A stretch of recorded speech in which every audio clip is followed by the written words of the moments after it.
Hello जी, नमस्कार। स्वागत है आपका इस प्यारे से यूट्यूब चैनल बायोटेक विजन में। तो जैसा कि हम बता रहे हैं आप लोगों को कि अब हम पढ़ेंगे कक्षा 12वीं की अध्याय फर्स्ट, जिसका नाम है जीवों में जनन।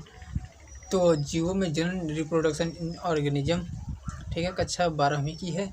अब हम कक्षा 12वीं की शुरू करेंगे। तो हम इस चैप्टर में क्या पढ़ेंगे, सबसे पहले यह इम्पोर्टेंट बात होते हैं कि हम इस चैप्टर में क्या पढ़ने वाले हैं, जीवों में जनन क्या होता है, इस चैप्टर का मुख्य उद्देश्य क्या है। देखिए, इस चैप्टर का एक ही उद्देश्य है कि कोई भी जीव अपने समान कैसा जीव बना रहा है। एक जीव से दो जीव बनाता है, एक कोशिकीय जीव है कि बहुकोशिकीय जीव है, इसमें अलैंगिक जनन हो रही है कि लैंगिक जनन हो रहे हैं। हम इसी प्रक्रिया को पढ़ेंगे इस अध्याय में। तो ठीक है, तो हम इस अध्याय में कक्षा 12वीं यानी अध्याय फर्स्ट जो जीवों में जनन है, हम इसको पढ़ेंगे और अच्छे तरीके से समझेंगे। और इस लेक्चर के माध्यम से आप लोग बहुत ही हमारी बातों को सुने और बहुत ही आसान बातों में आपको समझ में आ जाएगी क्या होता है जीवों में जनन। तो ठीक देख लेते हैं, ठीक है इतना। तो देखते हैं, हमारा फर्स्ट अध्याय है कक्षा 12वीं की अध्याय फर्स्ट, अध्याय फर्स्ट जो हमारा है जीवों में जनन। क्या है?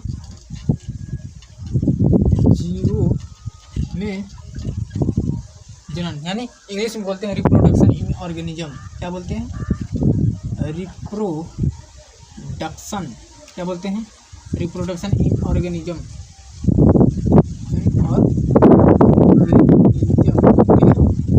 ये हमारा फर्स्ट अध्याय में जीवों में जनन, ठीक है, रिप्रोडक्शन इन ऑर्गेनिज्म, ठीक है। कक्षा 12वीं की हमारा है ये, क्या कक्षा 12वीं की है,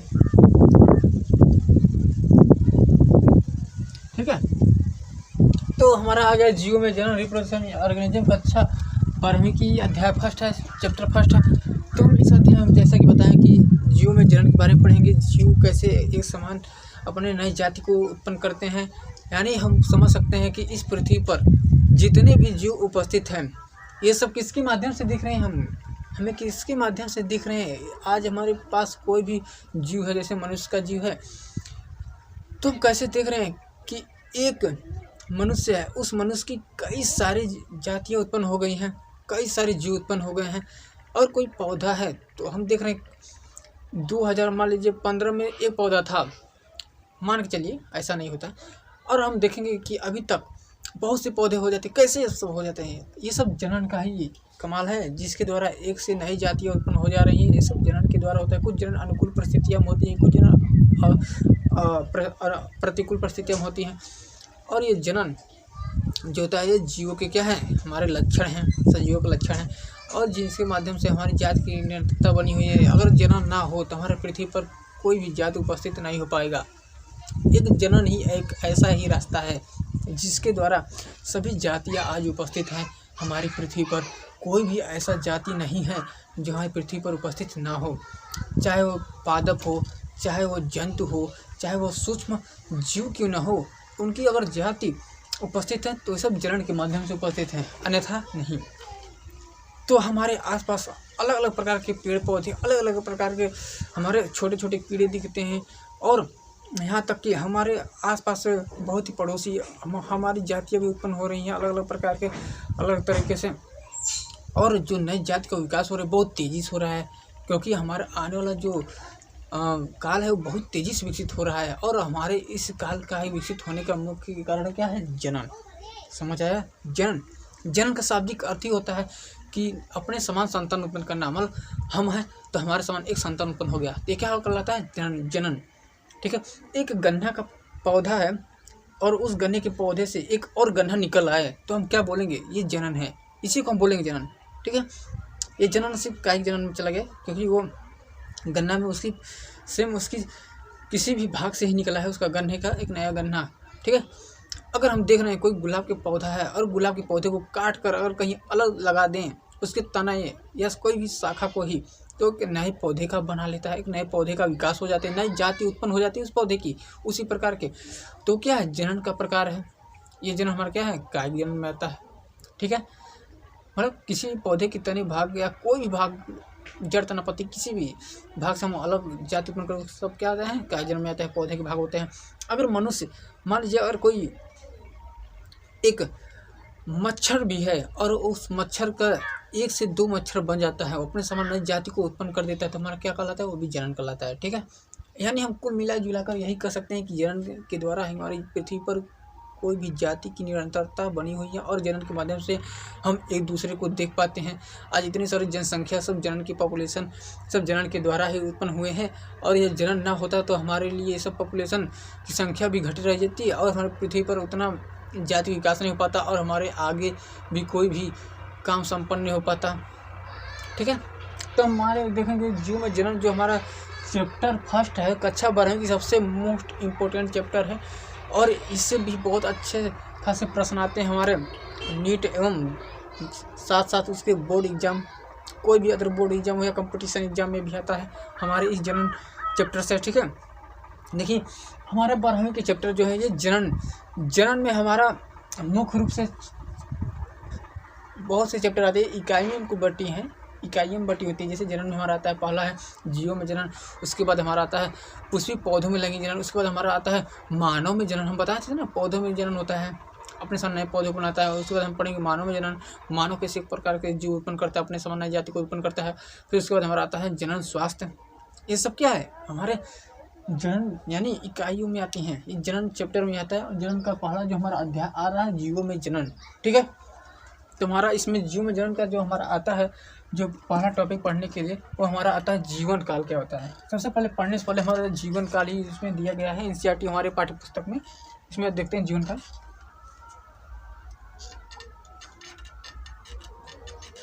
जीवन काल, जीवन को इंग्लिश में बोलते हैं लाइफ। ठीक है, लाइफ, और काल को बोलते हैं हमारे स्पैन। क्या, लाइफ स्पैन। ये हमारा क्या है, जीवन काल। इसको समझते हैं पहले, जीवन काल क्या होता है देखते हैं। जीवन काल क्या है, यानी हमारे पृथ्वी पर उपस्थित कोई भी जीव है, आपने देखा होगा कि कोई अगर पौधा भी क्यों ना हो, वो पौधा तुरंत बड़ा नहीं हो जाता है, क्योंकि वो अभी पौधा छोटा सा होता है, उसका वृद्धि होता है, विकास होता है, फिर वो धीरे धीरे उसके पोषण के माध्यम से क्या करता है, बड़ा होता है। और पौधा जो होता है क्या होता है, इसमें विभाजन की संख्या जो होती है वो अनिश्चित होती है। अनिश्चित क्यों होती है, क्योंकि इसमें विभाजन उत्तप पाई जाती है, जो इनमें पौधों में लगातार विभाजन होने की संभावना विकसित करती है। और मनुष्यों में ऐसा नहीं होता है, मनुष्यों में कुछ निश्चित आयु तक ही वृद्धि होती है। जैसे मनुष्यों में हम मान लेते हैं जो आयु की वृद्धि होती है वो हमारी होती है 65 से क्या 65-70 होता है, कहीं 70 से 75 होता है। ठीक है, ये हमारे मनुष्य का जीवन काल होता है। यानी जीवन काल का मतलब क्या होता है, जीवन और काल, मतलब जीवन मतलब क्या होगा, कोई भी जीव उत्पन्न हुआ, उनका जीवन चालू हो गया। और काल का मतलब क्या होता है, समय। यानी कोई भी मनुष्य या कोई भी जीव या कोई भी पादप हो या कोई भी सूक्ष्म जीव क्यों ना हो, उनका जन्म से लेकर, यानी जब से जन्म हुआ और कब मृत्यु हुआ, यानी जन्म से मृत्यु तक का जो बीच का समय होता है, यानी जन्म और मृत्यु तक के जो बीच का समय होता है, उसी को क्या बोलते हैं, जनन, जीवन काल। ठीक है, यानी किसी भी जीव का उनके जन्म से लेकर प्राकृतिक मृत्यु तक के जो समय का अवधि है, उसे हम क्या कहते हैं, जीवन काल। और हर एक व्यक्ति में जो जीवन काल होता है वो अलग अलग होता है। जैसे मनुष्यों का जीवन काल माना गया है हमारे 70 से 75 वर्ष। ठीक है, और भी अनेक प्रकार के जीव हैं जो जिनका जीवन काल अलग अलग होता है। अभी हम लिख दे रहे हैं कि जीवन काल क्या होता है, लिख देते हैं। जीवन काल क्या होता है, किसी भी जीव का, क्या, किसी भी जीव का उनके जन्म से लेकर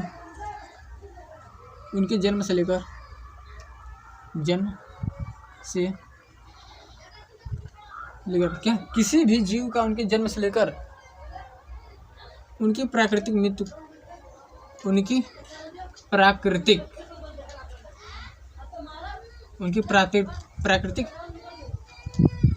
मृत्यु का समय अवधि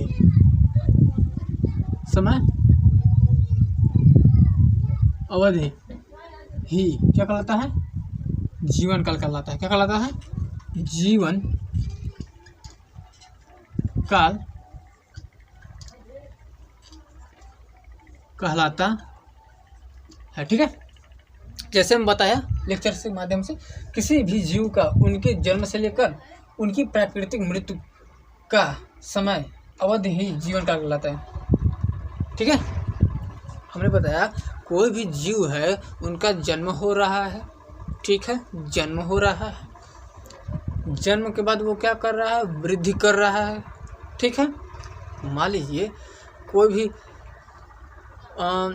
मनुष्य का जीव है, वो मनुष्य का जीव एक नए जाति को उत्पन्न किया, यानी एक नए जीव को बनाया, और वो जीव क्या कर रहा है, बड़ा हो रहा है, यानी वृद्धि कर रहा है, पोषण के माध्यम से वृद्धि कर रहा है। वृद्धि करके वो क्या आ रहा है, वो अपना बाल्यावस्था में आ रहा है, बाल्यावस्था से किशोरावस्था, किशोरावस्था से वयस्क अवस्था, और वयस्क अवस्था से उनका वृद्धा अवस्था, और उनकी अंत में अंततः मृत्यु हो जाती है। यानी तो हम मान सकते हैं कि जीवों का जन्म से लेकर उनकी प्राकृतिक मृत्यु तक का जो समय अवधि है, जन्म से लेकर उनकी प्राकृतिक मृत्यु तक का जो समय अवधि होता है, वो हमारा क्या होता है, जीवन काल। ठीक है, और अलग अलग व्यक्तियों में क्या, अलग अलग व्यक्तियों में जो जीवन काल होता है वो अलग अलग होता है। कुछ जीवन काल हम देख लेते हैं। ठीक है, कुछ जीवन काल जैसे हम देख लेते हैं यहाँ पर मनुष्य का जो जीवन काल होता है, जैसे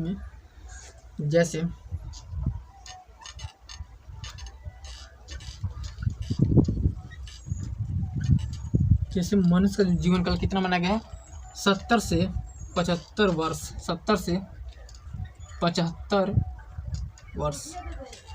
ठीक है, मनुष्य का जीवन काल हो गया। और हमारा आता है इसके बाद मनुष्य के जीवन काल हो गया।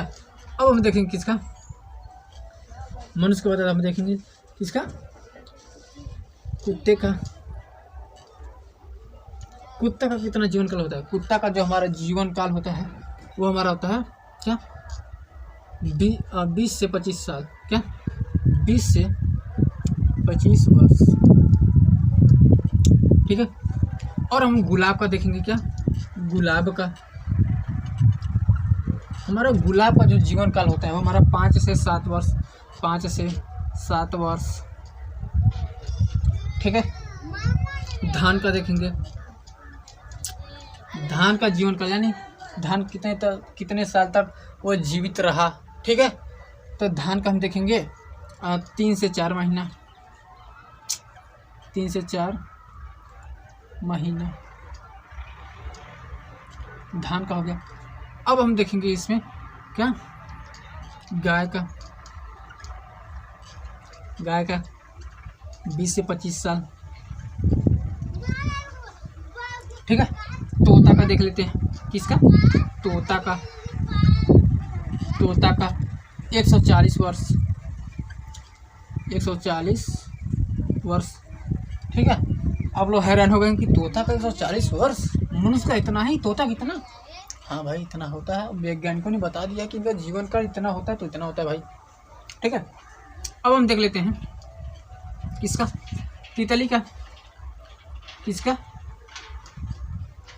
तितली का हमारा होता है 1 से 2 हफ्ता, 1 से 2 सप्ताह।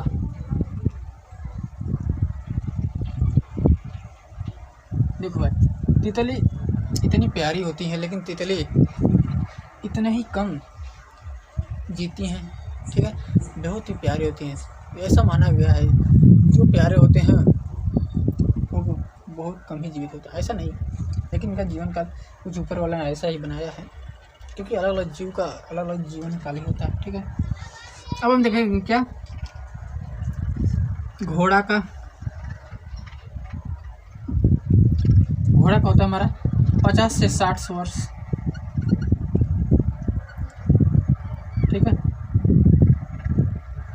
ठीक है, घोड़ा का हमारा हो गया। अब हम देखेंगे किसका, कछुए का,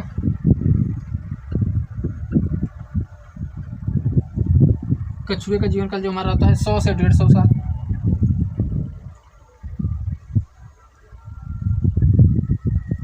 ठीक है, कछुए का जो हमारे जीवन काल होता है 100 से 150 साल होता है। अब बरगद का देखेंगे, बरगद सबसे ज़्यादा होता है इसका, बरगद।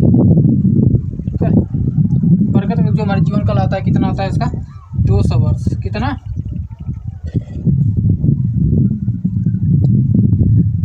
तो हम देख लिए हैं कुछ जीवन काल कुछ जीवों का, ठीक है। जैसे हमारे मनुष्य में जीवन जो आता है वो 70 से 75 वर्ष इनका जीवन काल होता है। कुत्ते का जो हमारा आता है वो 20 से 25 वर्ष होता है, जीता है। गुलाब का जो हमारा होता है 5 से 7 वर्ष जीता है। धान का 3 से 4 महीना, जाहिर सी बात है 3 महीनों का जाता है, ठीक है, या 4 महीने। गाय का 20 से 25 वर्ष, ठीक है। और हमारा तोता का जो होता है वो 140 वर्ष, तितली का 1 से 2 सप्ताह, ठीक है। घोड़ा का जो हमारा होता है वो 50 से 60 वर्ष होता है, ठीक है। घोड़ा का 50 से 60 वर्ष होता है, ठीक है। अब कछुए का देखेंगे 100 से 150 वर्ष, ठीक है। कछुआ भी कुछ मैक्सिमम ही जी रहा है, अधिक से अधिक उनका भी जीवन काल अधिक है। सबसे ज़्यादा अधिक इसमें से किसका जीवन काल है? बरगद का। बरगद का जो जीवन काल है 200 वर्ष है, ठीक है। तो हमारा जीवन काल हो गया। आपने जीवन काल के बारे में क्या समझा कि कोई भी जीव है उनके जन्म से लेकर प्राकृतिक मृत्यु तक का जो समय अवधि होता है उसको जीवन काल ही कहते हैं, ठीक है। मान लीजिए कोई जीव का निर्माण, मान लीजिए एक जीव है, ठीक है। मान लीजिए एक जीव है, उनका जो जन्म हुआ कितना हुआ? मान लीजिए 2000 सन में हुआ जन्म, और उनकी मृत्यु मान लीजिए अचानक हो गई। मान लीजिए उनकी मृत्यु जो हमारे हो गई। मान लीजिए जो जीव है वो गुलाब है, ठीक है, गुलाब है। ये जो एक जीव है वो 2000 सन में क्या हुआ था? उत्पन्न हुआ। ये जीव जो उत्पन्न हुआ गुलाब है, और इनकी जो मृत्यु हो गई मान लीजिए 2007 में हो गई, 2007 में। तो इनका जीवन काल क्या मानेंगे? इनका जीवन काल माने 2000 सन से 2007 वर्ष के जो बीच का जो काल होता है, ये जो काल होता है, जो स्पैन होता है, जो पीरियड होता है, जो टाइम होता है, उसे हम क्या बोलते हैं? जीवन काल, ठीक है। यानी इसका जो टाइम होता है जीने का, यानी जन्म इनका हुआ है कब? 2000 सन में। अब मृत्यु कब हो रही गुलाब का? 2007 में, ठीक है। मृत्यु 2007 में हुई। तो हम मान सकते हैं कि जन्म से लेकर मृत्यु तक के जो बीच का जो अवधि होता है, बीच का बीच का, ठीक है, वही हमारा क्या है? जीवन काल होता है, ठीक है। समझ आया? मान लीजिए कोई एक जीव है, वो जीव जो गुलाब है, और यह गुलाब 2000 सन में क्या हुआ? जन्म लिया, ठीक है। उनका पृथ्वी पर अस्तित्व आया गुलाब का 2000 में मान लीजिए, और उनकी मृत्यु जो हो रही गुलाब का 2007 में हो गई मृत्यु, ठीक है। तो हम क्या बोलेंगे जीवन काल में कि 2000 सन में जन्म हुआ और 2007 में मृत्यु हुआ। यानी जन्म से मृत्यु तक का जो बीच का समय होता है, यानी जन्म और मृत्यु के जो बीच का समय होता है, उन्हें क्या बोलते हैं? जीवन काल, ठीक है। समझ आया? अब इसको मैरिज कर देते हैं। अगला हमारा इसके बाद जो अगला नेक्स्ट टॉपिक आ रहा है इसमें का जीवों में जनन चैप्टर का, इसको देख लेते हैं। हमारा इसके बाद हमारा आता है जनन। क्या आता है? जनन, ठीक है।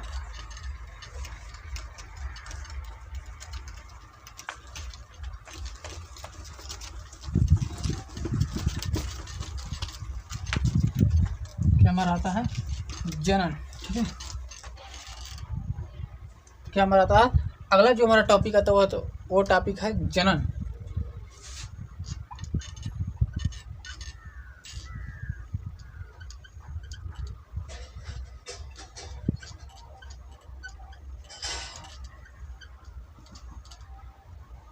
जनन क्या है?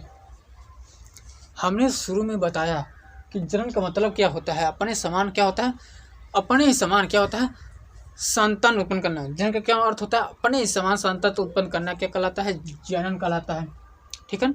जनन का अर्थ क्या होता है? अपने समान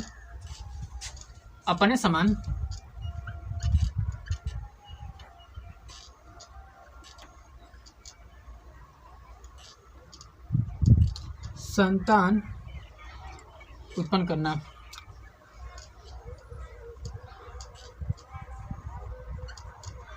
ठीक है। जनन का अर्थ क्या होता है? अपने समान संतान उत्पन्न करना क्या कहलाता है? जनन कहलाता है। जनन के माध्यम से ही हमारे पृथ्वी पर कोई भी जाति आज हमारे अस्तित्व बनी हुई है, यानी उनकी जाति की निरंतरता बनी हुई है। अगर जनन ना होता तो हमारी पृथ्वी पर कोई जाति उपस्थित नहीं होता। ये हमारा जनन का ही उद्देश्य है। ठीक है, जनन अलग अलग जीवों में अलग अलग जनन होता है। ठीक है, कुछ जीव जो होते हैं वो अनुकूल परिस्थितियों में जनन करते हैं, जैसे मनुष्य हो गए, और भी कुछ जंतु होते हैं।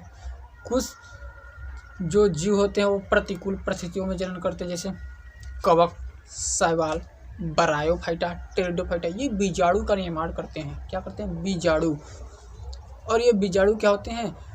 ये क्या होते हैं? प्रकीर्णन के द्वारा फैलते हैं और जिस जमीन जहाँ गिरते हैं नमी वाले स्थान पे, वहाँ पर अंकुरित हो जाते हैं और अंकुरित होकर एक नए जीव का निर्माण करते हैं।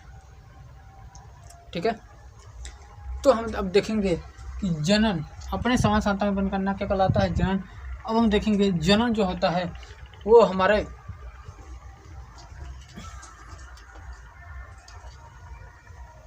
मुख्य रूप से दो प्रकार का होता है। ठीक है, मुख्य रूप से दो प्रकार का होता है जनन। जनन मुख्य रूप से दो प्रकार का होता है। ठीक है, फर्स्ट होता है हमारा अलैंगिक जनन। फर्स्ट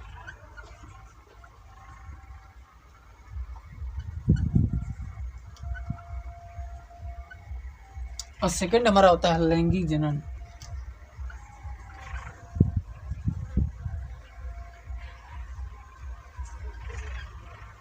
इसको हम बोलते हैं एसेक्सुअल रिप्रोडक्शन। एसेक्सुअल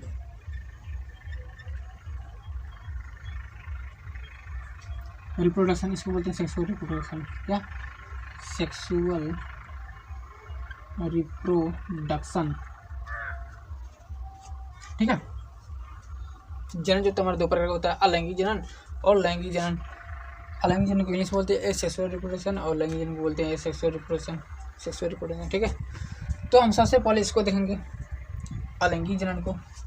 तो सबसे पहले इसको अलैंगिक जनन देखने के लिए हम इसको और अन्य को मिटा देते हैं। ठीक है,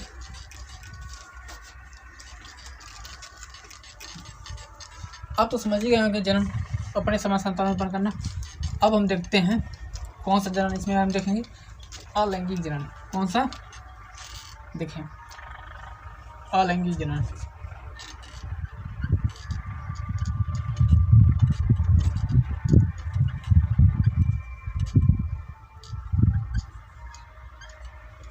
यानी एसेक्सुअल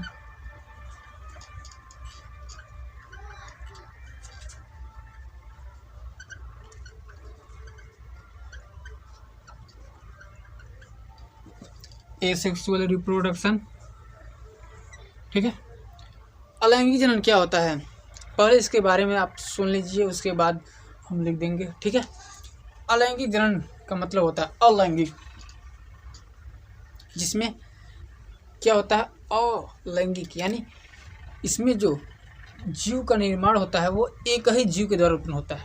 इसमें जो आ रहा है ना, इसमें जनन अपने समान संतान उत्पन्न करना, इसमें जो अपने समान संतान उत्पन्न जो करता है, जो जीव उत्पन्न करता है संतान, वो एक ही जीव उत्पन्न करता है। यह समझ लीजिए, एक ही जीव उत्पन्न करता है। अलैंगिक जनन को संतान उत्पन्न करना। और अलैंगिक में क्या होता है? एक ही जनक, यानी चाहे वो नर हो या मादा हो, चाहे मेल हो या फीमेल हो, उसमें से कोई एक, या तो नर एक जीव उत्पन्न कर देगा या कोई मादा एक जीव उत्पन्न कर देगा। ठीक है, अलैंगिक जनन क्या होता है? इसमें एक जीव जनक उत्पन्न करता है, एक जीव के द्वारा नया संतान उत्पन्न होता है। यानी इससे हम बोल सकते हैं एकल जनन जीव भी बोलते हैं, यानी एकल जनन भी बोल सकते हैं। ठीक है, अलैंगिक जनन को। और अलैंगिक जनन में एक ही जनक क्या करते हैं? भाग लेते हैं। ठीक है, एक ही जनक भाग लेने का मतलब इसमें कोई भी एक ही जीव एक नए संतान को उत्पन्न कर देगा, वो हमारा अलैंगिक जनन में आता है। और अलैंगिक जनन से जो उत्पन्न संतति होते हैं वो अपने जनक से क्या होते हैं? एकदम समान होते हैं। यानी जो उनके जनक का जो आनुवांशिक पदार्थ है यानी डीएनए, आरएनए, प्रोटीन, वसा आदि भी जो चीज़ें मिलती हैं वो समान होती है उनके पुत्र में। यानी जनक से पुत्र में आनुवांशिक पदार्थ का जाना क्या कहलाता है? अलैंगिक जनन। लैंगिक जनन का मतलब क्या होता है? एक जनक भाग लेता है,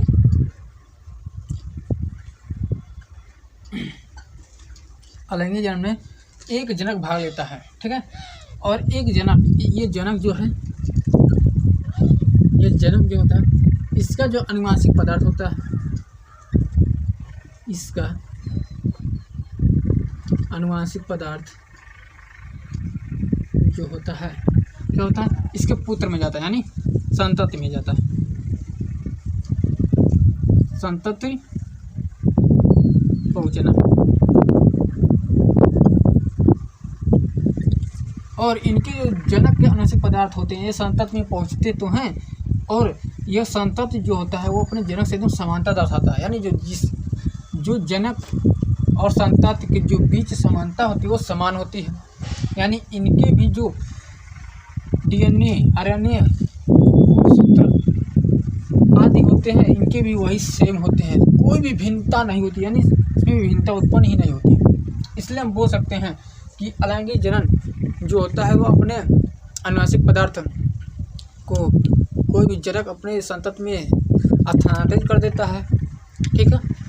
और इनसे क्या होता है, हमारा जाति में नई जाति का विकास नहीं हो पाता, और इन्हीं के द्वारा हमारा आनुवांशिक पदार्थ अगर संतति में पहुँच जाता है तो हम बोल सकते हैं कि जो जनक है उनसे उत्पन्न जो संतति है वो संतति और जनक के जो बीच समानता दर्शानी होती है वो समानता तो नहीं है। यानी जैसे जनक है वैसे समान क्या है, उनके संतति है, यानी जैसे पिता वैसे उनका पुत्र, ठीक है। उनके भी समानता तो नहीं है, यानी विभिन्नता भी नहीं है, यानी समानता है विभिन्नता नहीं है, ठीक है। समानता तो है विभिन्नता नहीं है। ऐसे हम बोल सकते हैं कि जो जनक अपने पुत्र के समान, या पुत्र क्या होता है, जनक अपने पुत्र के समान, संतति अपने जनक के समान एकदम समान होते हैं, ठीक है। यानी इनका जो स्ट्रक्चर होता है, इनका स्ट्रक्चर समान होता है, इनका जो इंटरनल स्ट्रक्चर और इनका भी इंटरनल स्ट्रक्चर एकदम समान होता है। इनका भी आनुवांशिक पदार्थ, इनका भी आनुवांशिक पदार्थ समान होता है। यानी हम बोल सकते हैं कि इसको क्लोन का मतलब क्या होता है, कोई भी संतति अपने जनक से समानता दर्शाना, या संतति और जनक से समानता दर्शाना, ये क्या होता है, क्लोन, ठीक है। क्योंकि क्लोन में एक ही जनक भाग लेता है और एक ही जनक से संतति है। क्लोन जो जीव एक ही जनक से उत्पन्न हुआ है वो क्या कहलाता है, क्लोन, क्योंकि वो अपने संतति और जनक में कोई विभिन्नता उत्पन्न नहीं हो रहा है। क्योंकि विभिन्नता उन्हीं उत्पन्न होता है जिसमें दो विपरीत लक्षण वाले जनक की आवश्यकता होती है, दो विपरीत लक्षण वाले जनक की आवश्यकता होती है, उन्हीं में केवल क्या दर्शाता है, विभिन्नता, इसमें वेरिएशन उत्पन्न नहीं होता, ठीक है, समझे। अब हम देख लेते हैं अलैंगिक जनन के क्या लाभ हैं और क्या हानि है, ठीक है। अब इसको हम इरेज करते हैं।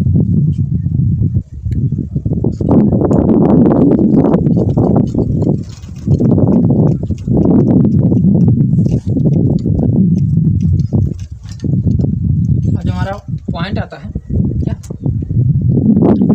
अलैंगिक जनन के जो क्या होते हैं लाभ, हम देख लेते हैं। लाभ क्या लाभ है, ठीक है, लाभ देख लेते हैं कि अलैंगिक जनन से हमें क्या लाभ हुआ, ठीक है। अलैंगिक जनन में जो जीव होता है वो केवल एक ही जीव होता है, ठीक है। अलैंगिक जनन में जो जीव होता है वो एक ही जीव होता है, और जो इनसे संतति उत्पन्न होते हैं वो बहुत ही कम समय में संतति उत्पन्न हो जाते हैं। यानी वो जब चाहे तब संतति उत्पन्न कर सकते हैं, क्योंकि एक ही जीव है।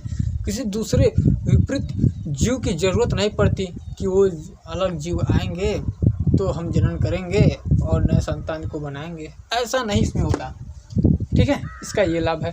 और ये कम समय में क्या, अलैंगिक जनन कम समय में अधिक संतति उत्पन्न कर सकता है, क्योंकि एक ही जीव है, एक ही जीव से अपनी समान नई जात को उत्पन्न कर देना, और जो नई जाति उत्पन्न हुई है वो भी अपने जनक बन जाएगी और जनक से नई जाति उत्पन्न कर सकता है।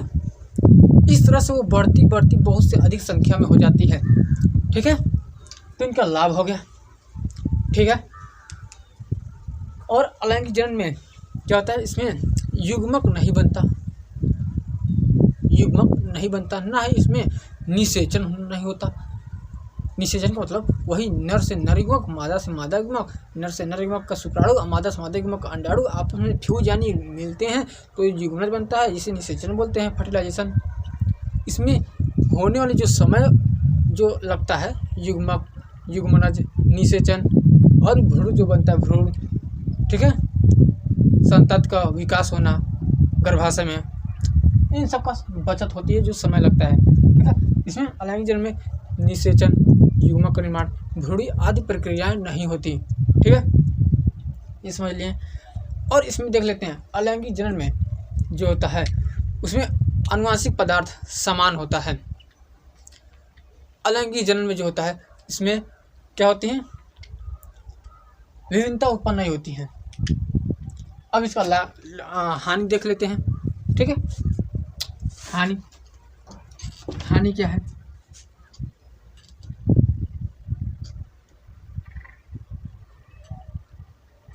हानि क्या है, हानि क्या होती है इसमें, अलैंगिक जनन जो होता है क्या होते हैं, अलैंगिक जनन यह हानि यह एक निश्चित क्रिया होती है अलैंगिक जनन, क्योंकि एक ही जनक है, ये निश्चित है एकदम, एक ही जनक से एक नए जीव को उत्पन्न कर देगा। और इसमें एक जीव से दूसरा जीव जो उत्पन्न होता है उसमें नए जाति का विकास नहीं हो पाता। क्या हमने बोला, अलैंगिक जनन से जो नई जाति का विकास होता है, नई जाति का जो बनता है उनका विकास नहीं हो पाता। क्यों नहीं हो पाता, क्योंकि उनसे कोई अलग जीव उत्पन्न नहीं हो रहे हैं। एक ही जीव से जो जीव उत्पन्न हो रहे हैं वो जो जीव उत्पन्न हो रहे हैं अपने जनक से यानी अपने पिता के ही समान हैं। यानी जो जीव उत्पन्न हो रहे हैं अपने पिता से यानी पुत्र हुए, और पुत्र ही अपने जनक से समान है, यानी पुत्र भी जनक हो चुके मान लीजिए इस तरह से। क्योंकि पुत्र जो है अपने जनक से समान तो हैं, और पुत्र हम मान सकते हो क्योंकि वो अपने आनुवंशिक पदार्थ भी समान है, इनका आकृति इंटरनल स्ट्रक्चर भी समान है। तो इस तरह हम कह सकते हैं कि उनका जो पुत्र है वो भी है जनक के समान ही है। ठीक है, और ये कम समय अधिक संतति उत्पन्न करते हैं जैसे मैंने बताया लाभ में। ठीक है, इसमें नई जाति का विकास नहीं हो पाता। और इसमें क्या होती है, अलैंगिक जनन से उत्पन्न संतति को हम कुलन कहते हैं। यानी अलैंगिक जनन जो जीव उत्पन्न होते हैं उनको हम पहचान ही नहीं पाएंगे कि अरे एक ही जैसे सब लोग, इसमें हम कोई पहचान ही नहीं आ रहे हैं, सब समान है, इसमें विभिन्नता तो दिख ही नहीं रही इसको अलैंगिक जनन में। कौन सा अलग है, कौन सा बड़ा है, कौन सा छोटा है, इनका सब मैच करो, डीएनए आरएनए प्रोटीन सब चीज का सेम जनक के समान है। यानी किसको जनक माने किसको पुत्र माने, इसमें क्या होती है, समानता होती है टोटल। इनकी पहचाने भ्रम हो जाती है, कौन पित्र है, कौन पुत्र है, कौन सा जनक है। ठीक है, इसको पहचानने में हम क्या भ्रम हो जाती है, ये हमारा हानि हो गया। ठीक है, अब देख लेते हैं अलैंगिक जनन में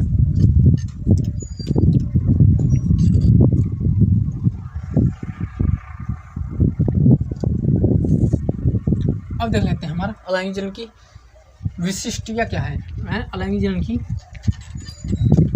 विशेष क्या है, अलैंगिक जनन किस लिए विशेष है। पहले अलैंगिक जनन की जो मुख्य विशेषताएं हैं, ठीक है, वो उसमें से पहला हमारा विशेषताएं आता है क्या, जातियों की वृद्धि, क्या जातियों की वृद्धि।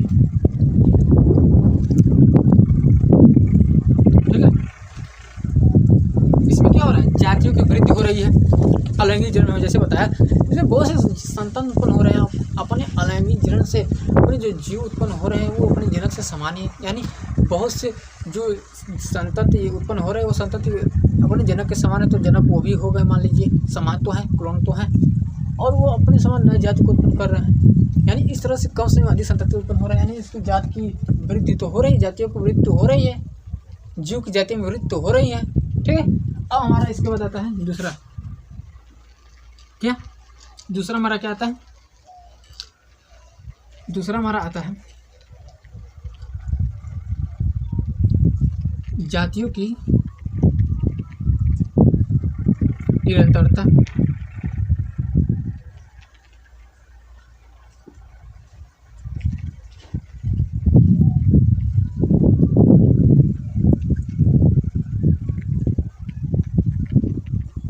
जातियों की निरंतरता जातियों की निरंतरता यानी कोई भी जीव अपने समान जीव को उत्पन्न कर रहा है इस पृथ्वी पर, इनकी जाति की निरंतरता बनी हुई है। ठीक है, अब देखिए समष्टि का विकास, समष्टि का वृद्धि।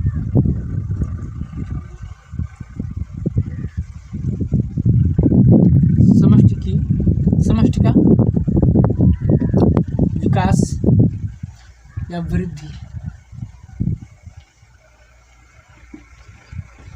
समष्टि का विकास या वृद्धि। समष्टि यानी एक ही जीव की जातियां जो अलग अलग भिन्न भिन्न आयु वर्ग के समूह से बनती हैं, इनकी समष्टि का विकास। यानी एक ही जाति है, एक ही जाति के जो जीव है वो कुछ जीव बड़े हैं, कुछ जीव छोटे हैं, और कुछ जीवों की जो उम्र कम है, कुछ जीवों की उम्र ज़्यादा है। यानी एक ही जीव के भिन्न भिन्न आयु वर्ग वाले समूह से ही समष्टि का विकास होता है। ठीक है, ये हमारा अलैंगिक जनन हो गया, इनकी विशेषताएं हो गए। अब हम देखेंगे अलैंगिक जनन कितने प्रकार के होते हैं। ठीक है, हाँ, अलैंगिक जनन अब ये सोच लीजिए, अलैंगिक जनन जो पौधों में होता है, क्या जो पौधों में होता है उसे हम कायिक जनन या कायिक प्रवर्धन कहते हैं। अलैंगिक जनन पौधों में जो होता है उसे हम कायिक जनन या कायिक प्रवर्धन कहते हैं। कायिक का मतलब क्या होता है?